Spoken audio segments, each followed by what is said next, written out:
And let's begin this broadcast with the latest news coming in from Chennai. There's been brief respite from the heavy rains in the city, but officials now have confirmed that 4 deaths were reported due to rain-related incidents, particularly over the weekend on Sunday when the city saw heavy rains. This is, in fact, 4 deaths that have been reported across Tamil Nadu. Officials also say that 263 huts and 70 houses have been damaged. There are 314 people who've so far been accommodated in relief camps. We're also seeing that 5 senior officials have been appointed as nodal officers to monitor preventive measures and also relief operations in Chengelpet as well as in Chennai. So the focus right now is on ensuring full preparedness. Keeping in mind the deluge that was reported over the weekend, the government has now confirmed that 4 deaths have been reported across Tamil Nadu because of the same. Let's take this across to Pramod Madhav, who's joining us live from Chennai. Pramod, good morning. Unfortunate that we've seen deaths now being reported in the state of Tamil Nadu because of the torrential and record rainfall that we've seen in the last few days. What's the situation currently in Chennai? There's been a respite yesterday and late last night. We understand there were no showers.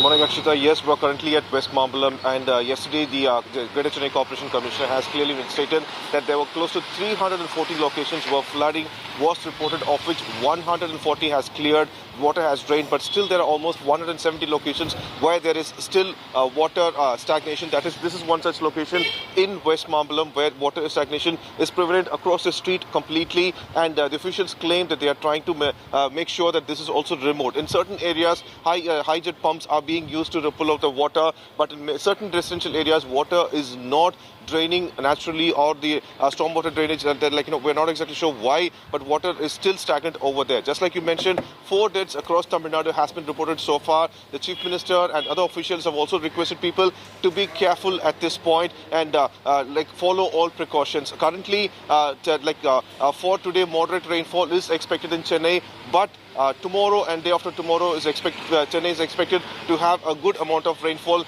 depending on the low pressure system if it turns into a depression. All right, Pramod, for the moment, thank you for joining us. Let's hope and pray that there's no more heavy rainfall in store for Chennai. The worry is that right now the Met Department forecast is an orange alert for the next 5 days, and particularly tomorrow and day after, there is a prediction for heavy rainfall in the city, which is already facing huge problems because of the amount of rainfall that Chennai received over the weekend. It saw the heaviest rainfall on Sunday since 2015. The Met Department has predicted there will be more rains in the coming days in 14 districts, including the district of Chennai. We're also seeing how efforts are being made. In fact, robotic machines were used in Nandanam, which is a very crucial signal in Chennai, to clear the waterlogged areas. 4 teams of the NDRF had been deployed to assist in rescue operations in case of an emergency. 58 relief camps have been set up across Chennai to accommodate those affected. A holiday has been declared for schools and colleges in Chennai, Tiruvallur, Kancheepuram and Chengelpet districts for today. Due to increased inflow, 5,000 cusecs of water has been released from Mettur Dam. Mettur Dam is currently receiving 20,000 cusecs of water inflow. A flood warning has now been issued to people living in low-lying areas in the Delta Basin. Schools are also shut now in Tirunelveli, in Tenkasi and in Cuddalore districts. So it's most parts of Tamil Nadu that's seeing this kind of unprecedented rainfall. Chief Minister M.K. Stalin, as well as senior ministers of the Tamil Nadu government, oversaw relief measures for the second day.